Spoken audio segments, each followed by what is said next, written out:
지난 시간에는 이제 압살롬의 반역으로 인해서 다윗이 이 피난길에 오른 것을 살펴보았습니다. 다윗이 이렇게 왕위를 버리고 왕궁에서 나와서 길을 떠나니까 이런 고난의 시기에 사람들의 본색이 드러납니다. 평상시 다윗이 왕이고 그가 권력을 잡고 있을 때는 아무도 불평불만을 제기하지 않습니다.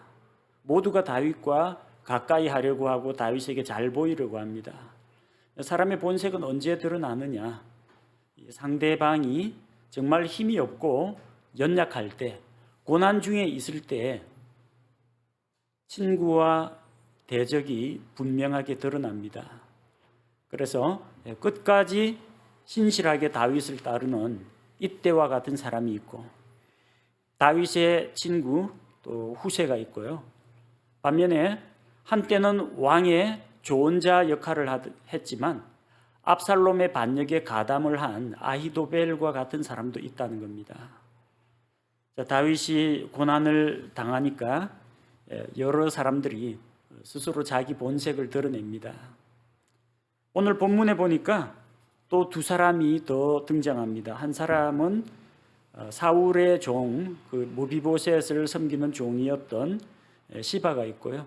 또 한 사람은 우리에게 이전에는 등장하지 않았는데 다윗이 피난길에 오르니까 이제 비로소 등장합니다. 베냐민 지파에 속해 있던 시므이라는 사람이 나타납니다. 자, 두 사람 다 다윗에게 썩 좋은 사람은 아닙니다.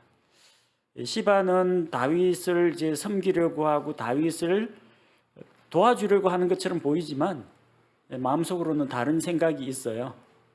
다윗이 좀 지금 상당히 곤란하고 정신적으로 혼란스러울 때 그때를 틈타 가지고 자기 이익을 챙기려고 나온 사람입니다. 시므이는 다윗이 권력을 잡고 있을 때는 아무 말 못하다가 다윗이 피난길에 오르니까 자기 본색을 드러내고 다윗을 모욕하고 저주하는 일을 합니다.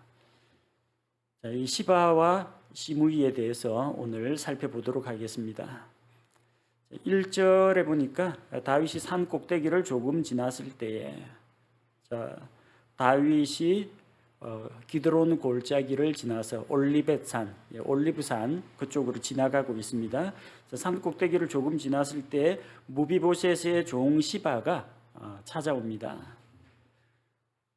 피난 가는 다윗과 다윗 일행을 위해서 음식을 장만해서 왔습니다. 나귀 2마리에 물 잔뜩 싣고 왔습니다. 빵 200개, 건포도 100송이, 여름과일 100개, 포도즙 1부대, 나귀 2마리에 실을 수 있는 그 양이고 적어도 수백 명의 사람들이 먹을 수 있는 그런 양입니다. 물론 이제 두고두고 먹을 수는 없겠죠. 많은 사람들이 한두 번 먹으면 다 없어질 음식이긴 하지만 피곤하고 지친 사람들에게는 정말 반가운 음식입니다. 우리가 지난번에 사무엘기상 공부할 때 사무엘기상 25장 18절에 보면은 아비가일이 나귀에다가 다윗과 다윗 일행에게 줄 음식을 싣고 오죠. 600명의 용사들, 다윗과 함께한 600명을 먹이기 위해서 이제 음식을 준비해서 오는 것을 봅니다. 자, 그래서 이렇게 힘들고 어려울 때 누군가가 도움의 손길을 베풀어 주면요, 앞뒤 가리지 않고 일단 고마운 생각부터 듭니다. 아무런 의심도 안 합니다. 이때는 정말로 이제 자기에게 굶주린 자에게 먹을 것, 마실 것을 제공해 주는 사람이 다 착하게 보이고 천사같이 보이기 마련입니다. 다윗이 지금 어려운 처지에 있기 때문에 그때를 틈타 가지고 다윗의 환심을 사려고 하는 겁니다. 그 동기가 그다지 순수하게 보이진 않습니다. 2절에 보니까 다윗이 한번 물어봅니다. 내가 이것들로 무엇을 하려 하느냐? 이렇게 많은 음식을 장만해 왔는데 왜 나에게 이렇게 호의를 베푸느냐? 그걸 물어보는 거죠. 그래서 시바가 대답을 합니다. 나귀는 왕의 집안 사람들이 타게 하고 다윗의 그 식솔들 가운데에서 나이가 많거나 또 잘 걷지 못하는 여자들도 있을 겁니다. 먼 길을 가기는 힘드니까 나귀에 태우라는 겁니다.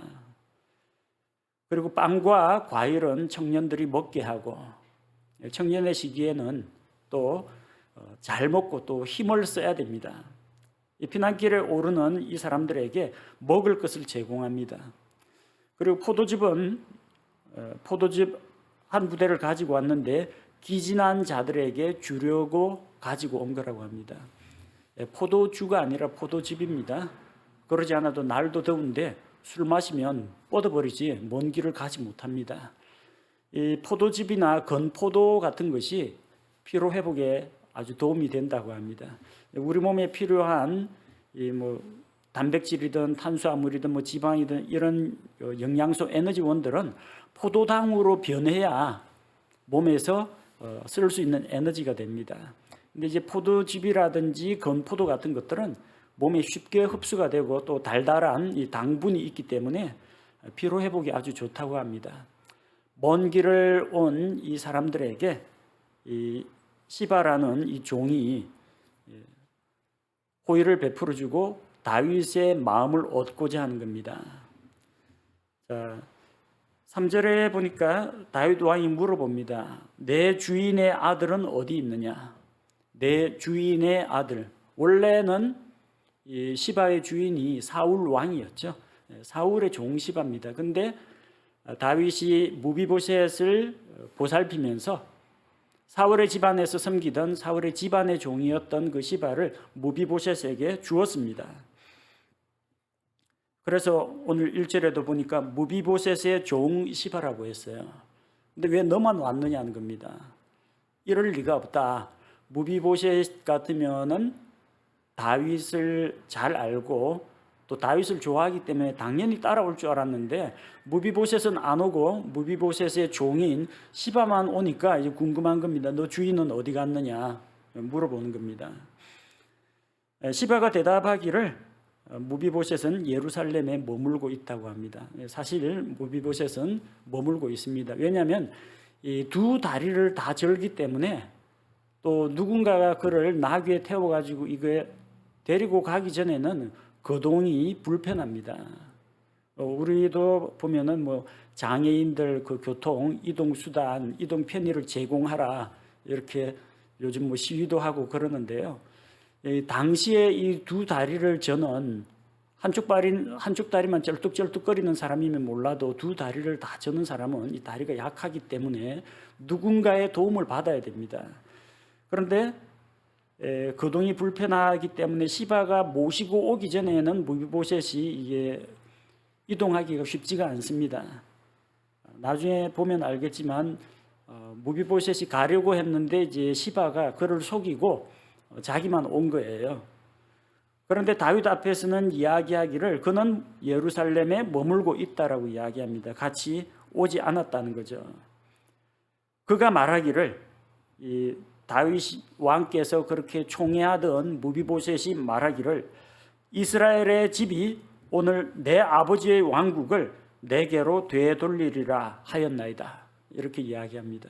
거짓말입니다.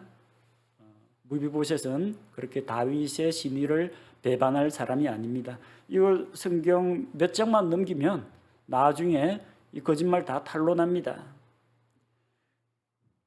이전에 왕이었던 사울은 베냐민 지파였습니다. 근데 그게 다윗이 왕이 되면서 유다 지파로 왕권이 넘어갔어요. 근데 무비보셋의 말을 빌자면 무비보셋이 한 말은 아니고 시바가 말하기를 이스라엘의 집이 내 아버지의 왕국, 내 아버지 사울의 왕국을 이제는 다윗이 쫓겨났으니까 이스라엘 백성이 나를 다시 왕으로 세울 것이다. 그렇게 왕권을 주장하고 있다라는 겁니다. 사울에게는 요나단이라는 아들이 있었고 요나단의 아들이 무비보셋입니다. 그러니까 사울이 자기 할아버지예요. 적통이고 직계입니다. 그러니까 자기가 이제 베냐민 지파에 속한 사울의 적통이기 때문에 다윗이 예루살렘을 떠났으니까 이스라엘 백성이 나를 왕으로 세울 것이다 라고 무비보셋이 말했다. 이렇게 모함을 한 겁니다. 무비보셋은 그런 말 한 적이 없습니다. 그러면서 시바는 무비보셋이 반역의 뜻을 품고 있다. 다윗이 쫓겨난 것을 당연하게 여기고 그것이 무비보셋 자기에게 기회가 될 것이라 그렇게 주장하고 있다고 고소하고 모함을 하는 겁니다. 자, 앞쪽에서 음식을 가지고 다윗과 다윗 일행의 환심을 샀습니다. 마음을 얻었습니다. 자기가 진정으로 피곤한 자, 지친 자, 연약한 자를 보살피는 것처럼 이야기했어요. 다윗이 주인의 안부를 물을 때 이 시바라는 종은 자기 주인을 모함해서 일러 바쳤습니다. 자, 그걸 듣고 다윗은 상당히 기분이 불쾌하겠죠. 다리 저는 자는 예루살렘에 들어올 수 없다고 했는데 특혜를 베풀어서 무비보셋을 예루살렘에 살게 하고 날마다 왕궁에서 다윗과 함께 먹고 마실 수 있는 그런 은혜를 베풀었는데 그 은혜를 배반했다라는 이야기를 들으니까 기분이 아주 나쁜 겁니다. 그래서 4절에 보니까 이에 왕이 시바에게 이르되 보라 무비보셋에게 속한 모든 것은 내 것이니라. 다윗의 심정을 조금 우리가 이해할 필요가 있습니다. 한때 은혜를 베풀었는데 이 사람 저 사람 압살롬에게 가담하고 등을 돌린 사람들이 있어요. 그 배신을 경험했다는 겁니다. 근데 거기 배신자가 한 명 더 추가됐다는 게 별 이상하지가 않은 거예요. 무비보셋이 그럴 수도 있겠다. 그러면서 마음속으로 이제 화가 나는 겁니다. 조금만 좀 참고 찬찬히 생각하면 될 텐데 일단 이 시바가 이제 부추기는 말, 거짓말로 모함하는 말에 다윗조차도 흔들리고 만 겁니다. 그래서 성급하게 무비보셋에게 속한 것은 모두 내 것이니라. 자, 그러니까 무비보셋이 사울의 집안 재산을 물려받았지 않습니까? 그러니까 그 재산 너 다 가지라는 겁니다. 무비보셋에게서 무비보셋의 종에게로 다 넘겨버렸습니다. 자, 시바는 누구 소유였습니까? 원래는 사울의 소유였는데 무비보셋의 소유가 됐습니다. 무비보셋의 소유였던 시바도 같이 시바에게 줬습니다. 시바는 누구 거? 시바는 자기 자신의 것입니다. 종 노릇을 하지 않고 이제 해방되었다는 이야기입니다. 시바가 종에서 해방이 되고 무비보셋의 재산을 다 차지할 수 있는 권한을 다윗이 주어버린 겁니다. 자, 이게 조금 다윗으로서는 조금 성급한 결정이었습니다. 왜냐하면 무비보셋한테 직접 들은 거 아니잖아요. 무비보셋이 그렇게 말하는 거 자기 다윗 면전에서 말한 것도 아니잖아요. 한 다리 건너서 전해 들은 거잖아요. 시바가 거짓말할 수도 있고 과장할 수도 있잖아요. 그러면은 좀 기다렸다가 나중에 사람을 보내서 무비보셋의 안부를 살펴볼 수도 있고 나중에 반란이 다 진압된 다음에 무비보셋에게 왜 나를 따라가지 않았느냐 물어볼 수도 있지 않습니까? 한쪽 이야기만 듣고 상대방 이야기는 듣지 않다 보니까 이런 오해가 빚어지는 겁니다. 어쨌든 시바는 소기의 목적을 달성했습니다. 시바의 목적은 피곤하고 지친 다윗 일행을 섬기고 대접하는 것이 아니라 이 노림수가 깔려 있었던 겁니다. 호의를 베풀고 다윗의 환심을 사고 그래서 다윗이 자기를 믿게 만들고 무비보셋을 모함해서 마침내 이런 답을 얻었죠. 그래서 왕 앞에서 간청하는데 내 주 왕이여 내가 왕의 눈앞에서 은혜를 입게 하옵소서. 벌써 다윗의 호의가 무비보셋에게서 시바에게로 옮겨왔습니다. 이렇게 사람이 힘들고 어려울 때는요 도와주려고 나서는 사람도 있지만 그 힘들고 어려운 그 약점을 이용해서 도와주는 척하면서 배신을 하거나 도와주는 척하면서 자기 이속을 챙기는 사람들이 있다는 겁니다. 너무 낯설거나 이상하게 생각하지 마십시오. 아니 세상에 어쩌면 그런 일이 그렇게 생각하지 마십시오. 이게 죄로 인해서 타락한 사람의 본 모습입니다. 겉으로는 빵과 과일과 포도즙을 가지고 막 대접을 하는 것 같지만 결국 그 조금 투자해가지고 마음을 얻은 다음에 무비보셋의 그 재산을 자기가 독차지하려는 그런 생각이 깔려 있었던 겁니다. 그리고 이 다윗의 실수에서 우리가 배울 수 있는 것처럼 누구한테서 좀 안 좋은 이야기 듣거든 사실관계 확인, 요즘 흔히들 뭐 뉴스에도 그런 거 하더라고요. 팩트 체크, 사실인지 아닌지 한번 체크해 보시고, 누가 그러더라 카더라라는 말 믿지 말고 한번 당사자에게 확인하는 그런 마음의 여유를 우리도 좀 가져야겠습니다. 다윗조차도 그런 실수를 했다는 겁니다. 자, 두 번째 인물이 나오네요. 5절에서 14절에 시므이라는 인물이 나옵니다. 자, 이 시므이라는 인물은 다윗이 바후림에 이르렀을 때 모습을 드러냅니다. 바후림이라는 곳은 이제 지명 이름인데요. 예루살렘에서 북동쪽으로 약 4km 정도 떨어져 있는 마을입니다. 스코푸스 산이라는 산이 있는데 그 동쪽 비탈에 세워진 마을입니다. 이 예루살렘에서 북동쪽이면요, 베냐민 지파 땅입니다. 이 예루살렘이 원래는 베냐민에 속해 있었어요. 근데 유대 지방과 베냐민 지방, 유다 지파와 베냐민 지파 사이에 끼어 있는 게 그 예루살렘입니다. 그래서 예루살렘에서 지금 나오는데 베냐민 지파의 경계와 아주 가까운 곳입니다. 시므이는 베냐민 지파 사람이었고요. 또 사울의 집안에 속한 자, 사울과는 뭐 촌수를 따지면 가까운 친척 정도 되는 모양입니다. 그는 불만이 많았습니다. 하나님께서 세우신 초대 왕이 베냐민 지파 출신이었다. 그러면 사사와는 달리 왕은 그 왕의 아들 해서 보통은 대를 이어가지고 왕권이 계승이 됩니다. 그러면 이 베냐민 지파가 계속 왕위를 차지해야 되는데 블레셋과의 전쟁에서 결국은 사울과 그 아들이 죽고 나중에 이제 유다와 북이스라엘이 갈라졌을 때 이스보셋도 죽고 그런 상황에서 아직도 베냐민 지파에는 그래도 왕의 혈족들이 찾으면 나오는데 유다 지파의 다윗이 왕이 됐다는 겁니다. 베냐민 지파 사람으로서 사울의 친척으로서는 그게 불만이었던 겁니다. 어쩌면은 사울의 친척이고 베냐민 지파에 속해 있었기 때문에 사울이 왕 노릇할 때 이 시므이도 뭔가 어떤 특권을 누리거나 어떤 권력을 행사했을 수도 있습니다. 근데 유다 지파의 다윗이 왕이 되니까 그동안에 누리던 것들을 이제 다 잃어버린 거죠. 하지만 불평불만을 못합니다. 이스라엘과 유다 온 백성이 다윗을 하나님께서 세우신 왕으로 믿고 따르기 때문입니다. 그래서 다윗이 왕일 때는 찍소리 못하고 숨죽이고 있다가 압살롬의 반역으로 다윗이 권력을 잃게 되니까 그제서야 자기 본색을 드러낸다는 겁니다.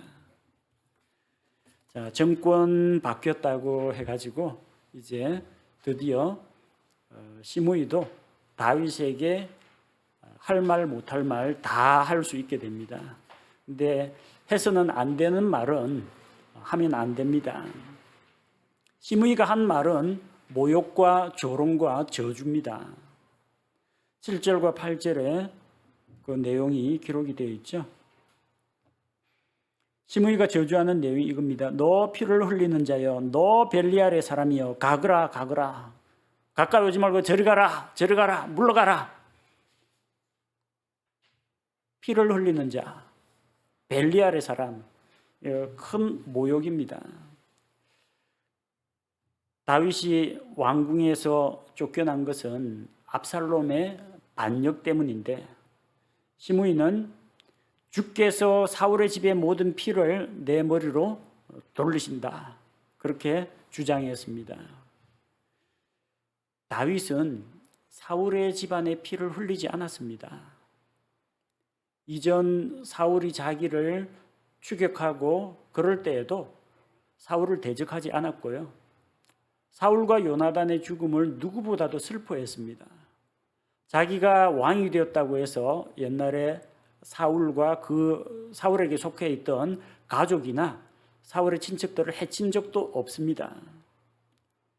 그런데 시므이는 사울의 집의 모든 피를 주께서 다윗에게 돌리셨다. 그렇게 터무니없는 주장을 합니다.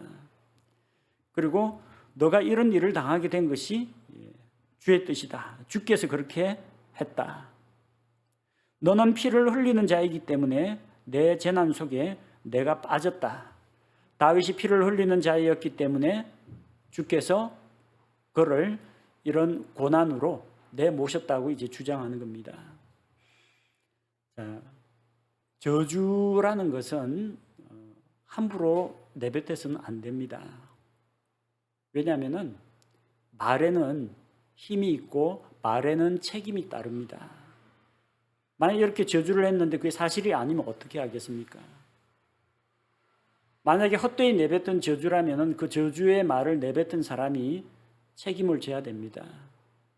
그 저주한 사람이 누군가를 저주했는데 그 사람이 저주받을 아무런 이유가 없다면 그 저주는 저주를 내뱉은 사람 머리 위로 돌아옵니다. 다른 사람을 무고하면은 모세 율법에 기록된 것처럼 만약에 그 사람이 그 무고가 아니라 실제 죄를 지었을 경우 받게 될 형벌을 그 사람이 죄인이 아니라는 게 밝혀지면은 무고한 사람의 머리 위로 돌리도록 되어 있습니다. 저주도 마찬가지입니다. 까닭 없는 저주는 떠도는 새들과 같이 그냥 날아가 버리고 저주가 그 사람에게 임하지 않지만 저주를 내뱉은 사람은 자기 말에 대해서 책임을 져야 합니다. 그것도 하나님의 이름을 팔아서 저주했지 않습니까? 주께서 너를 그렇게 만드셨다. 주께서 사울의 집에 피를 내 머리에 돌리셨다. 하나님의 이름을 빌어서 저주하는 거 아닙니까? 이런 건 우리가 신중해야 됩니다. 자기 말에 대해서 언젠가는 책임을 져야 하기 때문입니다. 이 옳토당토 않는 비난과 저주에 대해서 다윗의 신하들이 분개해서 들고 일어났습니다.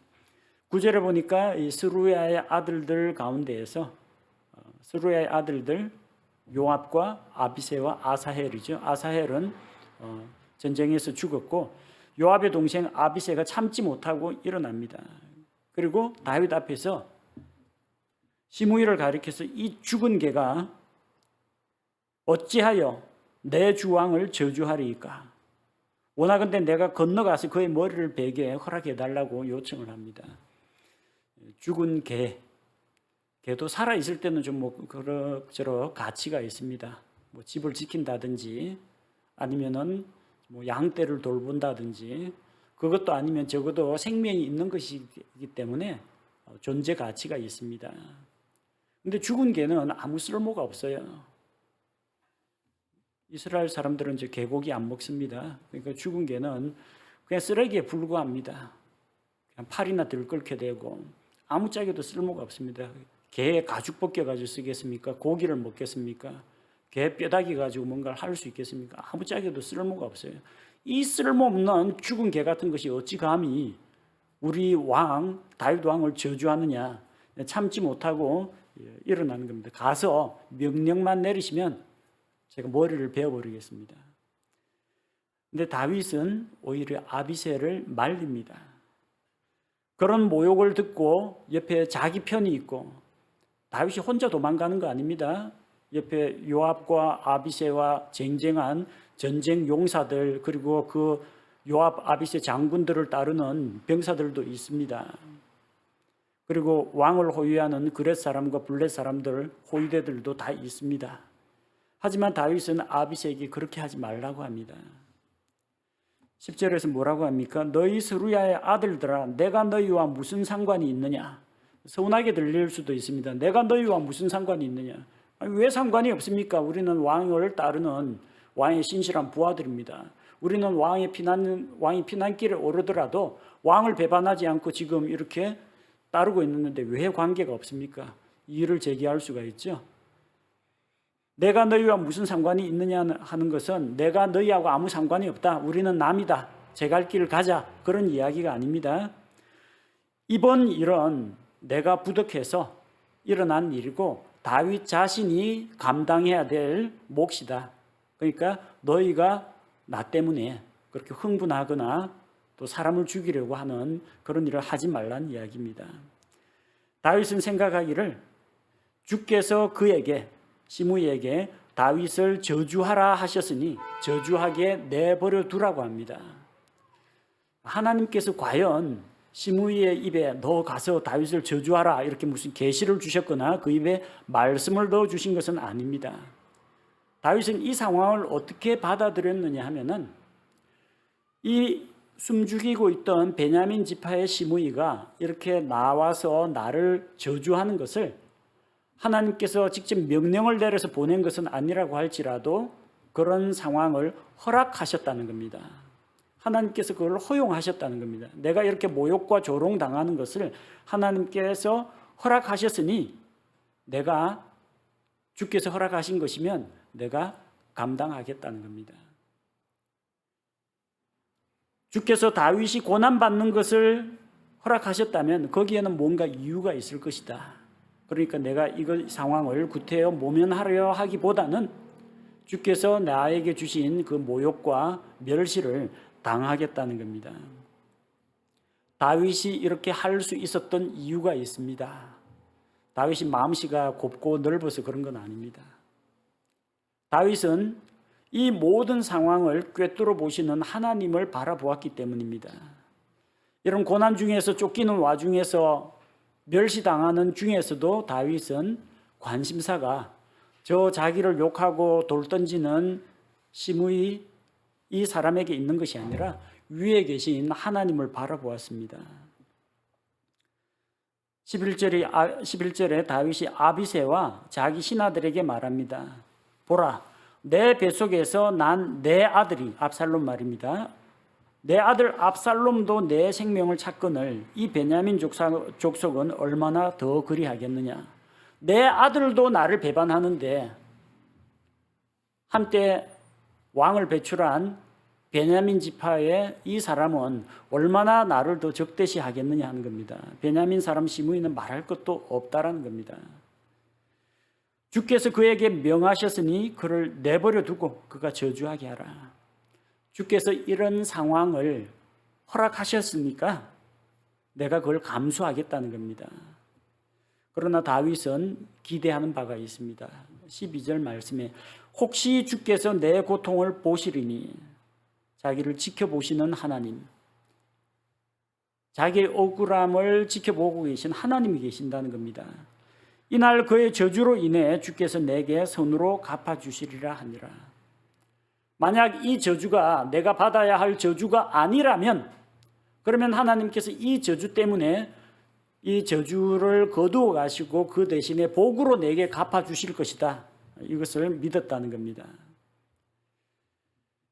13절에 다윗과 그의 사람들이 계속 길을 갈 때 지금 올벳산 그걸 지나가지고 유대 광야로 가고 요르단강까지 가는 길입니다.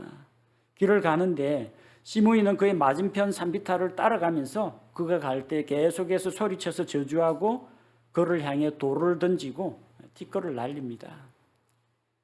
평소에는 정말 다윗 앞에서 기도 펴지 못하던 이런 비천한 시므이가 다윗이 고난 당하는 이때를 노려가지고 자기 감정 분풀이를 다 하고 있는 겁니다. 14절에 보니까 왕과 함께 있던 백성이 많이 피곤했는데 거기에서 다시 기운을 차렸습니다. 조금 쉬면서 다시 기운을 회복했습니다. 먼 길 가는 피난길에 오른 다윗 일행에게 이런 조롱과 멸시도 뒤따랐지만 또 하나님께서는 또 사람을 보내가지고 다윗을 회복시킵니다. 또 피곤한 가운데에서도 하나님께서 위로와 평안을 주시고 새로운 힘으로 채워주시는 것을 우리는 경험할 수가 있습니다. 다윗은 혼자가 아니었습니다. 그에게는 신실한 친구가 있었고 또 신의를 지키는 이때도 있었고 다윗이 모욕당한 것을 참지 못하고 함께 분노하고 화를 내주는 아비새와 같은 장군도 있었습니다. 하나님께서 이런 걸 통해서 또 다윗에게, 다윗과 함께한 사람들을 통해서 위로를 주시는 것을 봅니다. 지난 시간에도 살펴보았지만 다윗이 어려움을 겪을 때 친구도 나타나고요, 사악한 사람들도 나타납니다. 이때나 후세와 같은 신실한 사람도 있지만 시바처럼 위로하고 도움을 주는 척하면서 이 혼란을 틈타 가지고 자기 이익을 챙기는 사람도 나타납니다. 평소에는 숨죽이고 있다가 시므이처럼 기회가 왔을 때, 다윗이 곤란을 당했을 때 비난하고 공격하는 자도 나타납니다. 다윗 왕을 대적하여 압살롬이 반역을 일으키자 압살롬 편에 가담을 하고 또 다윗을 미워하는 마음을 품고 있던 자들이 자기 본색을 드러냅니다. 똑같은 일이 마지막 때에 일어납니다. 예수님께서 천년왕국에서 다윗의 왕좌에 앉아서 다스리십니다. 그리고 공평과 정의로 다스립니다. 예수 그리스도께서 왕으로 다스리기 때문에 마음속에 불평불만이 있는 사람도 함부로 불평불만을 내뱉진 못합니다. 천년왕국에는 다 구원받은 사람들만 들어갑니다. 근데 그들 가운데는 육신을 입고 들어가는 사람들이 있어요. 그 사람들이 아들, 딸들을 낳습니다. 거기서 태어나는 사람들은 역시 날 때부터 구원받은 사람이 아니라 예수님을 통해서 구원받아야 될 사람입니다. 죄인들이 태어납니다. 그들 가운데에는 예수 그리스도의 왕국에서 감히 왕을 반역할 생각은 못합니다. 그러나 나중에 그 본색이 드러난다고요. 언제 드러납니까? 천년왕국 끝날 때 바닥 없는 구덩이에 갇혀있던 마귀가 잠시 풀려납니다. 그래서 곡과 마곡을 미혹해서 예수 그리스도의 왕국을 상대로 전쟁을 일으킵니다. 그때 바닷가에 수많은 모래와 같이 많은 사람이 마귀 편에 모입니다. 놀랍지 않습니까? 예수님께서 다스리는 천년왕국에도 이 마음속으로 배신하고 이 변절자들이 숨어 있다가 마귀가 바닥 없는 구덩이에서 풀려나서 반역 일으킬 때 거기 가담한다는 겁니다. 다윗의 왕권에 도전한 압살롬이 반역을 일으켰을 때 이런 사악한 무리가 나타난 것처럼 예수 그리스도의 왕국, 천년왕국에서 마귀가 사람들을 부추겨서 다시 반역을 일으킬 때 그때 사람들의 본색이 드러나게 될 겁니다. 이것이 반역하는 사람의 본성이라는 겁니다. 하지만 다윗은 고난 중에도 하나님을 믿고 의지했습니다. 자기의 이 억울하고 답답한 사정을 주께서 지켜보고 계신다. 그리고 지금 시므이와 같은 사람이 자기를 조롱하고 비방하고 저주를 하지만 주께서 이 모든 상황을 허락하셨다. 시므이가 저렇게 한 것은 하나님께서 직접 명령은 안 하셨을지라도 이런 상황을 허용하셨다는 것. 하지만 주께서 나의 억울함을 알고 계신다면 그의 저주 때문에 나중에 내게 선으로 갚아주실 것을 믿는다는 겁니다. 고난 가운데 우리가 뭘 봐야 되겠습니까? 나를 욕하고 비방하는 사람을 볼 것이 아니라 위에서 지켜보고 계신 하나님, 이런 답답한 사정, 이런 고난을 허락하신 하나님, 고난 뒤에 영광으로 인도하실 하나님, 우리의 관심이 하나님께로 향할 때 어떤 어려움을 만날지라도 흔들리지 않을 수가 있다는 겁니다. 우리 함께 기도하겠습니다. 아버지 하나님, 다윗이 고난당할 때 친구도 나타나고 대적도 나타났습니다. 이런 혼란을 틈타가지고 다른 사람을 모함하고 한몫 챙기려고 하는 시바와 같은 간사한 사람도 나타났고, 평상시에는 아무 말도 못하고 불평불만을 못하다가 다윗이 고난당하는 이런 어려운 때에 조롱하고 비방하고 저주하는 이 베냐민 지파의 시므이와 같은 자도 나타나는 것을 보게 됩니다. 억울하고 답답한 그런 상황 가운데에서 다윗이 낙심하지 않고 오직 하나님만을 바라보는 것을 배우게 하옵소서. 하나님께서 우리를 지켜보고 계신다는 것, 하나님께서 우리에게 이런 상황을 허용하셨다는 것, 그러나 마침내 하나님께서 선을 베푸시고 고난이 끝난 이후에 영광으로 인도하신다는 것을 믿는 다윗처럼 우리의 마음 관심이 우리 자신에 대한 자책감이나 주변 사람들에 대한 원망이나 환경에 대한 불평이 아니라 오로지 모든 것을 아시는 하나님께 우리의 관심을 맞추게 하옵소서. 고난 가운데 위로하시는 하나님으로 인해 다윗이 힘을 얻은 것과 같이 주님을 믿고 의지함으로 말미암아 주께서 주시는 힘으로 우리가 일어나게 하시고 견고하게 서게 하시고 흔들리지 않게 하옵소서. 우리 주 예수 그리스도의 이름으로 기도합니다. 아멘.